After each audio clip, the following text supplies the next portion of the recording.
अॼुकल्ह माण्हू इहो था चवनि त पंहिंजो पाण दिमाग़ लॻाए क़ुरान खे सम्झो पाण ॾिसो क़ुरान छा थो चए माना पढ़ी उन जो मतिलबु कढो।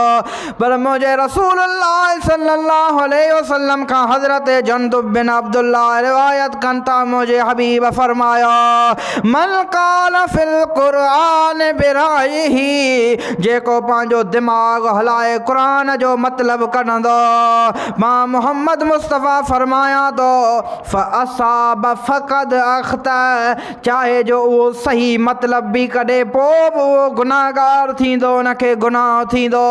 छो या रसूल अल्लाह जॾहिं सही मतिलब कढियई पोइ छा जो गुनाह। अल्लाह जो हबीब फरमाए थो छो त हिन बिना इल्म जे क़ुरान खे सम्झण जी कोशिश कई आहे। या त सम्झो भले क़ुरान भली ॻाल्हि आहे माण्हू क़ुरान सम्झे पर पहिरियां इल्म पढ़ी पोइ क़ुरान खे सम्झे।